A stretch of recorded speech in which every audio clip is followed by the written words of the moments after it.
The invasion started at 14:47 Zulu time. By 14:48, every smart gun on Earth was dead, every AI targeting system, every networked weapon platform. 200 years of military advancement, erased in 90 seconds by a quantum-level cyber attack humanity had no defense against. The aliens expected immediate surrender. They expected chaos. What they didn't expect was the emergency order that echoed across every remaining command channel. Open the museum armories. Issue everything mechanical. Bring the rifles from 1915. Within 48 hours, soldiers who trained their entire careers on AI-assisted weapons were holding bolt-action rifles their great-great-grandfathers carried. Crude, heavy, brutal, and completely immune to hacking. The Viridians had killed our future, so we brought back our past. And they learned the hard way. The most dangerous human weapon isn't the most advanced technology, it's the fact that we never forgot how to fight when everything stops working. The Viridian invasion fleet arrives in Earth orbit with minimal warning. 3 hours between first detection and active engagement. Barely enough time for global defense networks to reach combat readiness and begin coordinating response protocols. I'm Lieutenant Commander Sarah Chen, Tactical Operations Officer for the Pacific Defense Sector, monitoring the engagement from Command Center in Hawaii as our orbital defense platforms and aerospace fighters move to intercept the alien vessels that have positioned themselves in geosynchronous orbit over major population centers. The initial tactical analysis suggests we're facing approximately 200 Viridian warships, with capabilities that exceed our military technology in several key parameters, but which appear vulnerable to concentrated fire from our network defense systems that can coordinate attacks across multiple platforms simultaneously. The engagement begins with our forces initiating standard intercept protocols, aerospace fighters launching from carriers and ground bases, orbital platforms activating their weapon systems, ground-based missile batteries acquiring targeting solutions on the alien vessels overhead. Everything is proceeding according to doctrine when the Viridians deploy their first strategic weapon, and it's nothing like what our tactical projections anticipated. There's no massive energy discharge, no kinetic bombardment, no deployment of conventional weapons we'd expect from invasion force trying to establish orbital superiority through military dominance. Instead, every networked system across Earth's defense infrastructure simultaneously dies. The command center displays go dark. The tactical networks that coordinate our forces drop offline. Every smart weapon system, every AI-assisted targeting platform, every automated defense network that humanity has built over the past 50 years of military technological advancement simply stops functioning. I'm watching the systematic collapse happen in real time as status indicators shift from green to red across every tactical display, showing aerospace fighters losing targeting capabilities mid-combat, orbital platforms going silent as their weapon systems fail to respond to fire commands, ground forces reporting that their rifle-mounted smart systems have become completely non-functional. What the hell just happened? Admiral Torres demands from his command position, staring at the dead displays that moments ago were showing comprehensive tactical overview of our defensive operations. Did we lose power? Are we under some kind of electromagnetic attack? No, sir, we have power, we have communications, but every AI system, every networked weapon, every smart gun and automated platform has just stopped responding to commands. It's like someone flipped a kill switch for every advanced weapon system we deployed.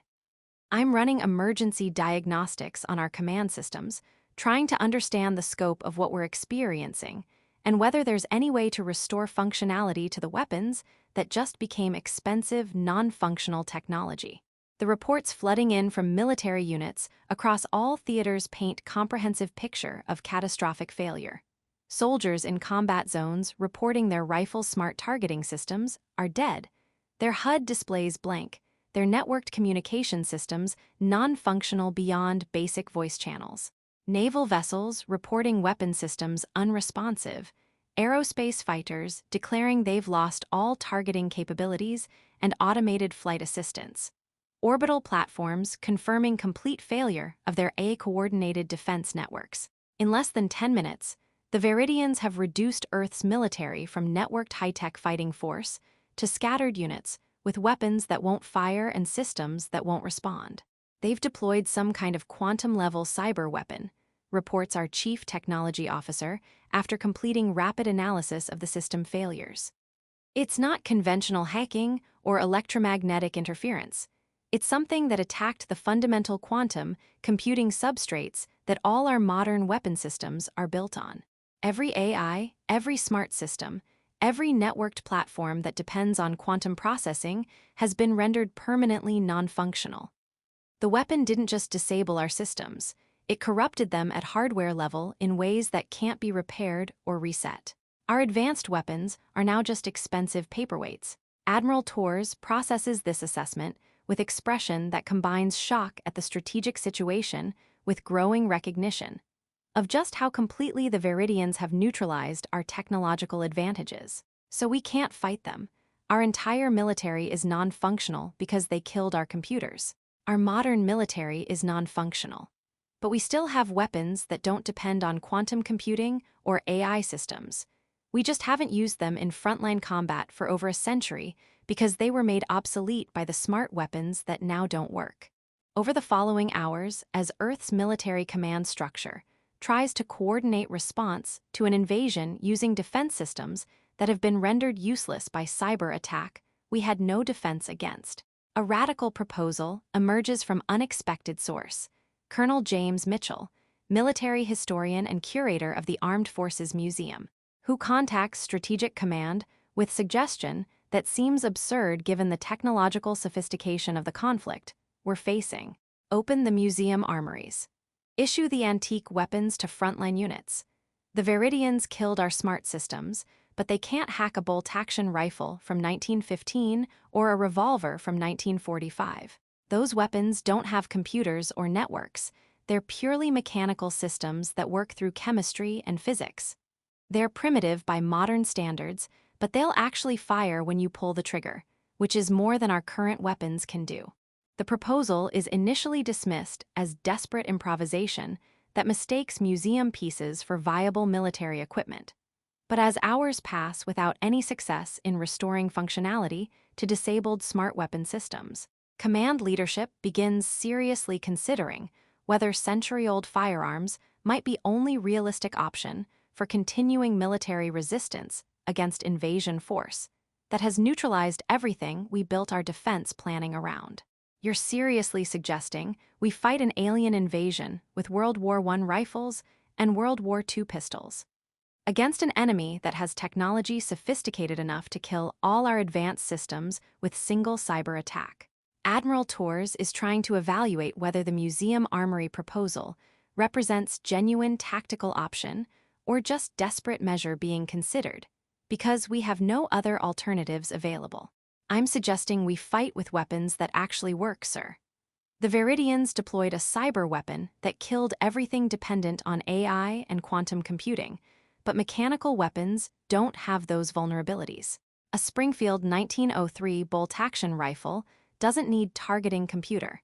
It needs a soldier who can aim and a cartridge that hasn't degraded over a century of storage. The weapons are crude and they're brutal, but they're immune to the hacking that just neutralized our entire modern arsenal. The decision is made within 6 hours of the initial Viridian cyber attack. Earth's military will transition to mechanical weapons, while research teams work on developing new systems that aren't vulnerable to the quantum-level cyber warfare that destroyed our network defenses. The implementation is chaotic as museum armories are opened, and century-old weapons are distributed to units that have trained exclusively on smart gun systems with AI-assisted targeting and automated fire control. Soldiers who have never fired anything that wasn't networked and computer-assisted are suddenly being issued bolt-action rifles, lever-action carbines, and revolvers that require manual operation and human judgment for every shot. I'm reassigned from tactical operations to field command, leading a unit being equipped with weapons from the museum armories, and being deployed to defend critical infrastructure against Viridian ground forces that have begun landing now that Earth's orbital and aerospace defenses have been neutralized. My new rifle is a Springfield M1903 bolt-action that was manufactured in 1918, saw service in World War I, and has been preserved in museum storage for over a century. It's heavy compared to the smart rifles I trained with. It requires manual cycling after each shot, and it has iron sights instead of the holographic targeting displays I'm accustomed to using. But when I chamber around and pull the trigger on the firing range, the rifle fires exactly as designed. No computer needed, no network required, just mechanical function that works the same way it did 100 years ago. The first engagement between human forces armed with century-old mechanical weapons and Veridian ground troops equipped with their own advanced but still functional technology occurs in the ruins of San Francisco, where enemy forces have established forward operating base after landing unopposed, when Earth's automated defense systems were disabled by their cyber attack. I'm leading Alpha Company, 80 soldiers equipped primarily with bolt-action rifles from World War I and semi-automatic weapons from World War II, moving through urban terrain to conduct reconnaissance of Veridian positions and determine whether our antique weapons can actually engage effectively against opponents who still have technological superiority in most combat parameters. The Veridians we encounter are using energy weapons with sophisticated targeting systems and body armor that our pre-deployment briefings suggested would be highly resistant to conventional projectile weapons.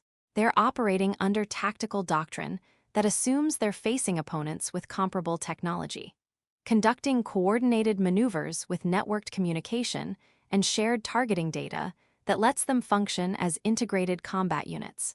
What they're not prepared for is facing soldiers armed with weapons that shouldn't pose serious threat by any reasonable assessment of technological capabilities. The engagement begins when my lead scout, Sergeant Alina Markov, carrying a Lee Enfield rifle from 1915, makes visual contact with Veridian patrol and opens fire without waiting for targeting solution or networked fire coordination, because those systems don't exist with the mechanical weapons we're using. Her first shot hits center mass on the leading Veridian soldier, and instead of being stopped by their advanced body armor, the 303 caliber round punches straight through and drops the target immediately. The Veridians scatter for cover, clearly surprised by taking effective fire from position they hadn't detected because we're not emitting any electronic signatures their sensors can track. All units engage targets of opportunity with aimed fire. No automatic weapons, no sustained fire. These are bolt actions and semi-autos, so make every shot count and don't waste ammunition on suppressive fire that won't be effective with our weapons' rate of fire limitations. I'm adapting tactical doctrine in real time based on the weapons we're carrying, shifting from the networked coordinated fire that smart gun systems enabled to the aimed individual marksmanship that these mechanical weapons require. The firefight that develops is unlike any modern combat engagement I've trained for. There's no targeting computer telling me where enemies are, no networked fire control coordinating our unit's shots, no automated systems tracking ammunition expenditure and suggesting optimal firing patterns. Just soldiers using iron sights to aim at enemies they can visually identify, manually cycling bolt actions after each shot, and relying entirely on individual skill and judgment for every tactical decision. The Veridians are still using their sophisticated weapons and network tactics, but they're having difficulty adapting to engagement where their opponents don't show up on their detection systems and don't follow the tactical patterns their doctrine expects. Sergeant Markov's Lee Enfield proves particularly effective in her hands. She was competitive marksman before enlisting, and the mechanical rifle lets her apply those fundamental shooting skills without depending on computer assistance. She's engaging targets at ranges that would be considered extreme for unassisted shooting with modern smart weapons. But with careful aim and proper technique, the old rifle delivers accurate fire that her training and experience enable. 3 more Veridians go down to her shots before their unit manages to suppress our position with coordinated energy weapon fire that forces us into cover. Chen, they're adapting faster than we expected, Lieutenant Morrison reports from 2nd Squad's position. They've stopped treating us like we're using modern weapons, and they're employing countermeasures for low-tech projectile fire. They're still using their networked coordination, which gives them significant tactical advantages over our completely manual operations. We're effective at medium range, where our rifles work well. But if they can close distance or force engagement at longer ranges, their technological superiority is going to overcome our ability to harm them with these antique weapons. The engagement continues for approximately 40 minutes before the Viridians withdraw to their base perimeter, leaving 8 of their soldiers dead and taking several wounded with them. Alpha Company suffered 3 casualties, 2 wounded and 1 killed by direct energy weapon hit that our body armor couldn't stop. The casualty exchange ratio is far worse than we'd achieve with properly functioning modern weapons. But the crucial tactical reality is that we were able to engage effectively and inflict meaningful casualties on technologically superior opponents using weapons that shouldn't have been viable against their capabilities. The after-action analysis conducted by command staff reveals several critical insights about why century-old mechanical weapons proved more effective than initial projections suggested. The Viridian body armor, while sophisticated, was designed to defeat energy weapons and advanced projectile systems. It wasn't optimized for the heavy, slow-moving bullets fired by early 20th century rifles. The 303 British, 3006 Springfield, and 762x54R rounds that these old weapons use have substantially more mass and lower velocity than modern military ammunition, and they're delivering kinetic energy in ways the Viridian defensive systems weren't engineered to counter effectively. More significantly, the Viridians' tactical doctrine and detection systems are optimized for engaging opponents using networked weapons with electronic signatures that can be tracked and targeted. Human soldiers carrying mechanical weapons that don't emit any electronic signals are effectively invisible to the detection systems the Viridians rely on for situational awareness, and their tactical responses keep assuming we're using smart weapons with capabilities and limitations that don't apply to the antique firearms we're actually carrying. Over the following weeks, as more human units are equipped with mechanical weapons and deployed against Viridian forces that maintain technological superiority in most combat parameters, distinctive combat patterns emerge that reveal fundamental differences in how the two species approach warfare. The Viridians' military technology evolved in context of fighting opponents with comparable technological sophistication. Their weapons, tactics, and strategic doctrine all assume both sides are using advanced systems with similar capabilities and vulnerabilities.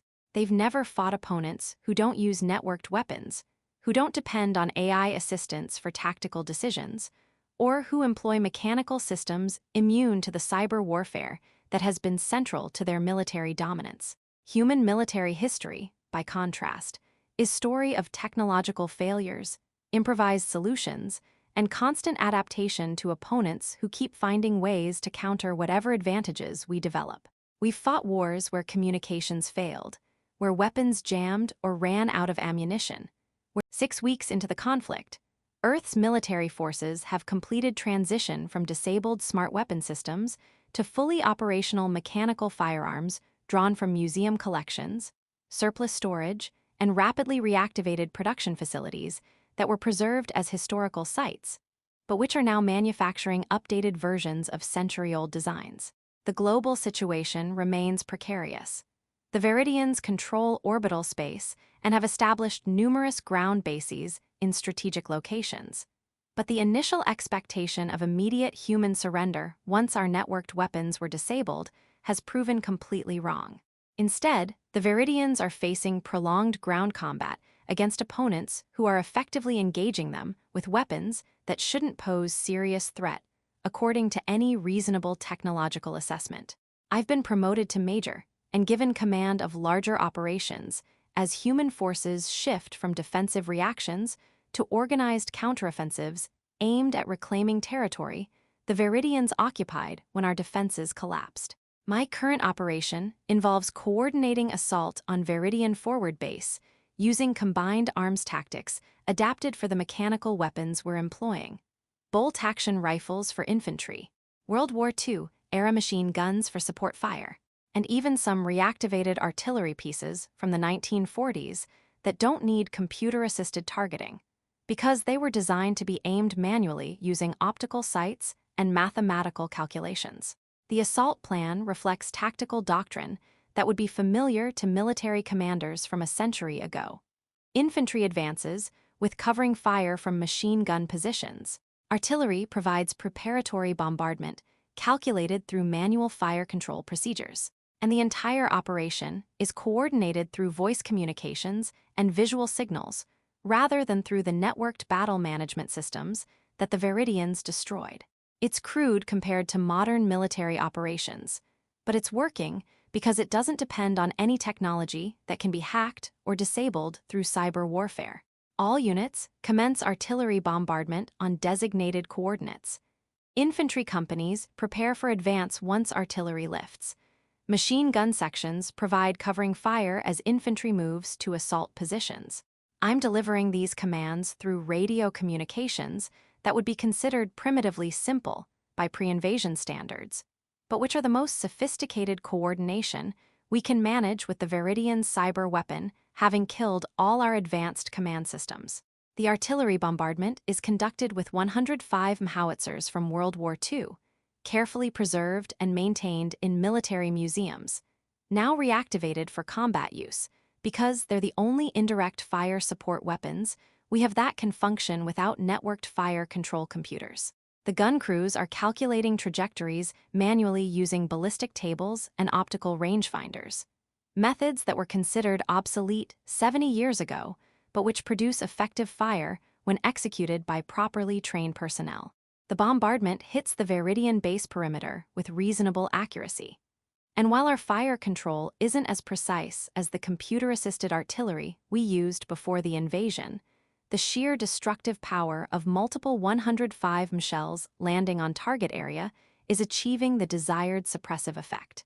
As infantry companies advance following the artillery preparation, the tactical reality of conducting operations with mechanical weapons becomes starkly evident. Every aspect of the assault requires human judgment and manual execution because none of our weapons or systems have automated capabilities. Soldiers are aiming their rifles using iron sights, calculating their own range estimation and windage adjustments, and coordinating movement through visual observation and shouted commands rather than through the networked tactical displays that would have provided shared situational awareness in pre-invasion operations. The Viridians respond with coordinated defense using their still functional advanced weapons and networked coordination. But their tactical responses keep revealing fundamental misunderstanding about how to counter opponents using mechanical systems. They're deploying electronic warfare measures that have no effect on our weapons. They're attempting to jam communications we're not using, and they're targeting electronic signatures we're not emitting. Meanwhile, our soldiers with bolt-action rifles and World War II machine guns are engaging them at ranges, and using tactics their doctrine wasn't developed to counter effectively. Sergeant Markov's unit achieves breakthrough in the Viridian defensive perimeter by using tactics that the aliens apparently never anticipated.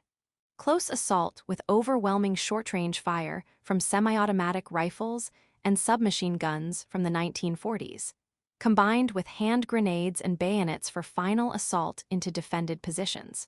The Viridians' sophisticated weapons and body armor provide significant advantages at medium to long range.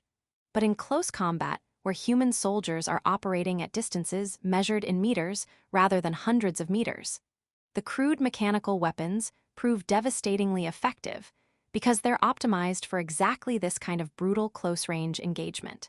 Enemy defensive position has been breached, and we're conducting building-to-building clearance of their base facilities. Markov reports through radio communications as her unit systematically eliminates Viridian soldiers who are struggling to adapt to close-quarters combat that their doctrine and training apparently didn't emphasize.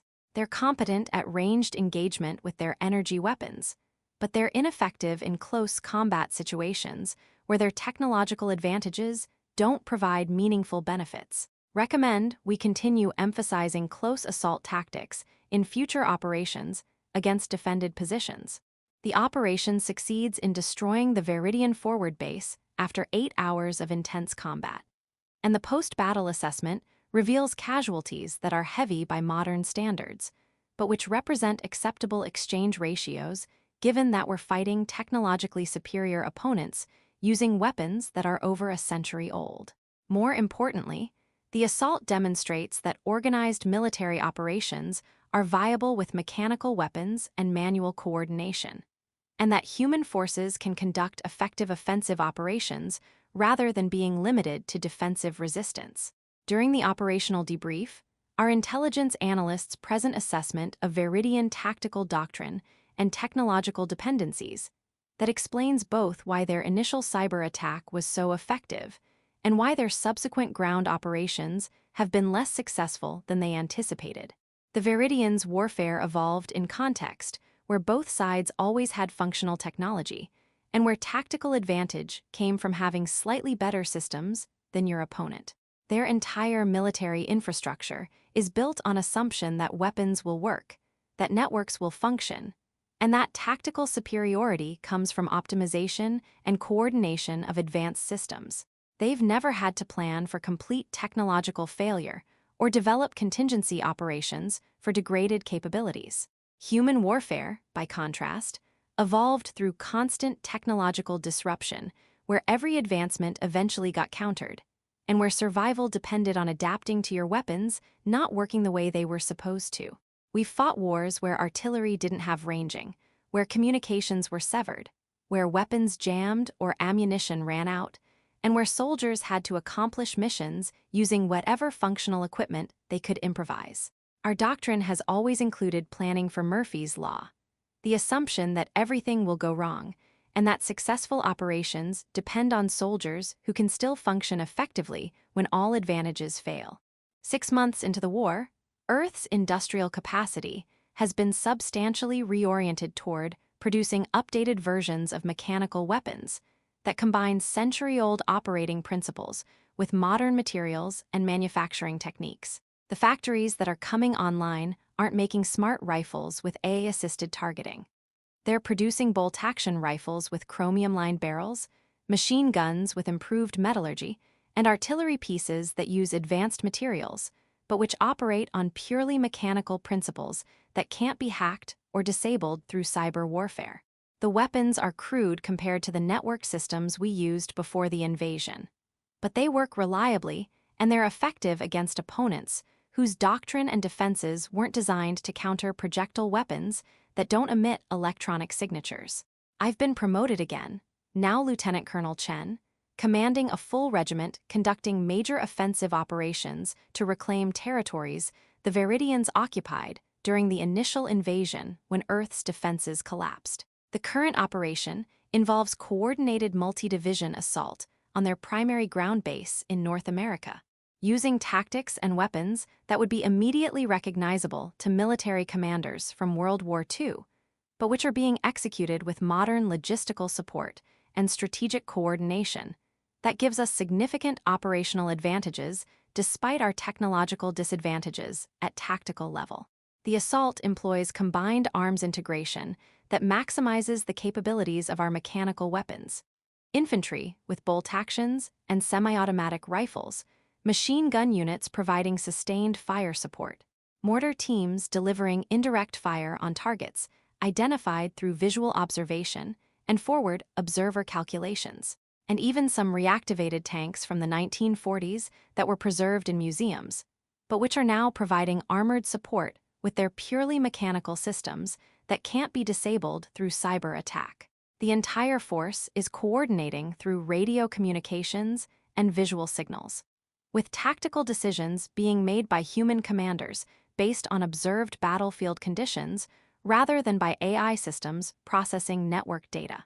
The Veridians defend their base with concentrated fire from their energy weapons and coordinated maneuvers that demonstrate they've learned some lessons about countering our mechanical weapon tactics. But their fundamental doctrine still assumes they're fighting opponents who use network systems and who can be defeated through technological superiority in detection, targeting, and fire control. They keep trying to deploy cyber warfare measures against our advancing forces, apparently unable to fully accept that we're not using any systems vulnerable to their most effective strategic weapon. Enemy is maintaining coordinated defensive fire, and they're attempting electronic countermeasures that aren't affecting our operations, reports Colonel Martinez from the Western Assault Group. They've improved their tactics for countering our mechanical weapons compared to early war engagements, but they're still operating under doctrine that expects opponents to behave like users of advanced technology. They're competent at what they do, but what they do is optimized for fighting opponents who aren't us. Recommend we continue current assault and exploit their doctrinal inflexibility. The battle continues for 3 days of sustained combat that grinds through the Viridian defenses through combination of superior numbers, greater tactical flexibility, and weapons that keep working when the Viridians expect them to be vulnerable to countermeasures that don't affect mechanical systems. Human casualties are heavy, fighting with bolt-action rifles and World War II-era support weapons produces casualty rates far higher than we'd experience with properly functioning modern equipment.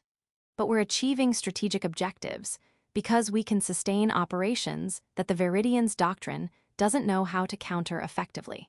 On the final day of the assault, Viridian resistance collapses not through any dramatic breakthrough, but through accumulation of tactical defeats, as their forces are systematically destroyed or driven back by human soldiers who just keep advancing despite casualties. Despite primitive weapons, despite every tactical disadvantage, except the fundamental one that our weapons actually work, while their cyber warfare capabilities are completely irrelevant against opponents who don't use network technology. The captured Viridian command facility yields intelligence about their strategic assessment of the conflict and their understanding of why human forces have proven far more resilient than their invasion planning anticipated.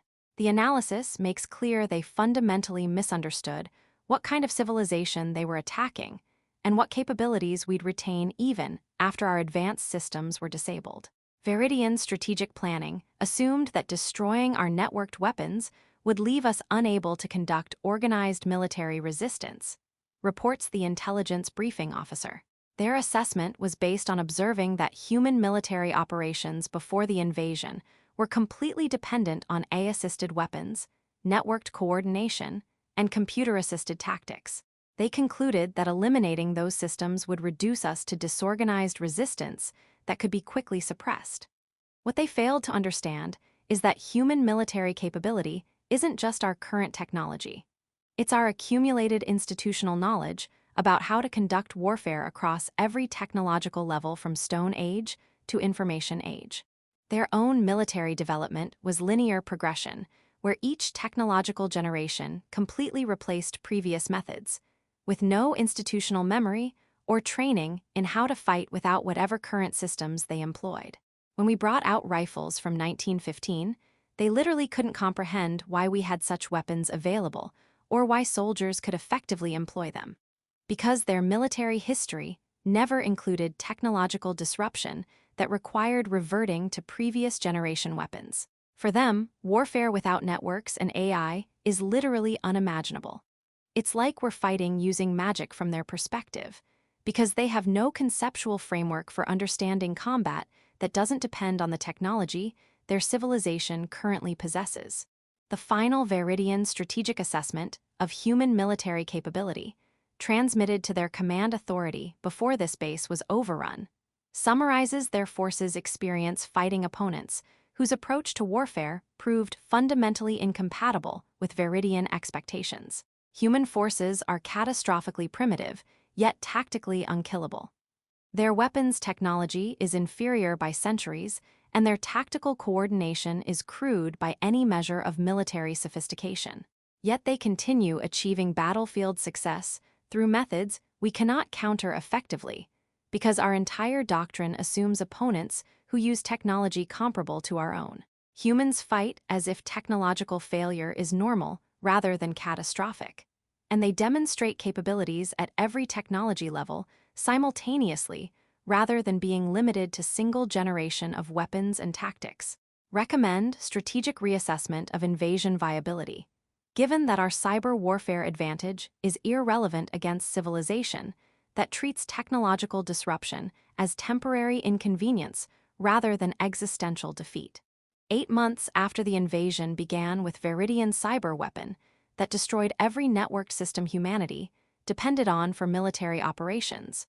Earth's forces have reclaimed most occupied territory and reduced Veridian ground presence to isolated bases that are being systematically eliminated through conventional military operations conducted with mechanical weapons that can't be hacked. The global situation remains challenging. The Veridians still control orbital space, and they retain technological superiority in many parameters. But the strategic reality is that their invasion has stalled against opponents who adapted to losing their advanced weapons by simply using older weapons that still work. I'm back at Pacific Defense Command, now serving as Strategic Planning Officer, helping coordinate long-term military reorganization that will maintain mechanical weapons as core capability, even as research teams work on developing new systems resistant to the cyber warfare that destroyed our previous networked infrastructure. The lessons learned from 6 months of combat with century-old firearms are being systematically incorporated into doctrine, training, and industrial production. We're not abandoning technological development, explains General Williams during command briefing about future force structure. We're learning that technological dependence is strategic vulnerability that can be exploited by opponents who can disable our advanced systems.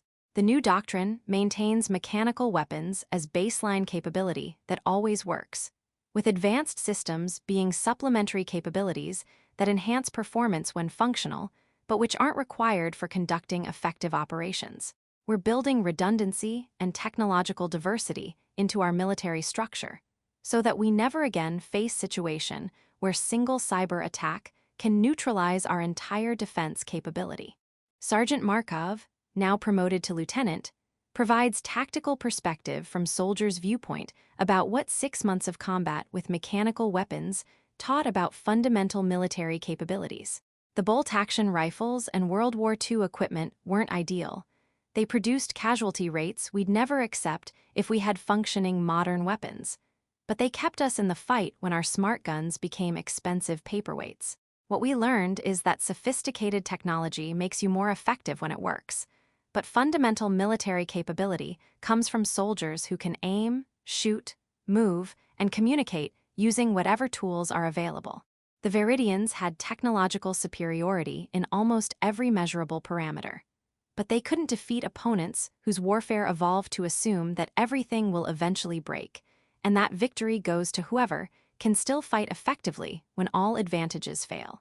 Years later, when military historians analyze the Veridian invasion and humanity's survival despite catastrophic technological defeat in the initial cyber attack, they emphasize that our resilience came not from superior technology, but from institutional memory of warfare across every technological level. Humans never fully abandoned old methods, because our military history kept teaching us that technological advantages are temporary, and that survival depends on maintaining capabilities that work even when advanced systems fail. The rifles from 1915 weren't museum curiosities. They were proof that we remembered how to fight when everything stops working, and that memory made us unkillable by opponents whose entire doctrine assumed warfare required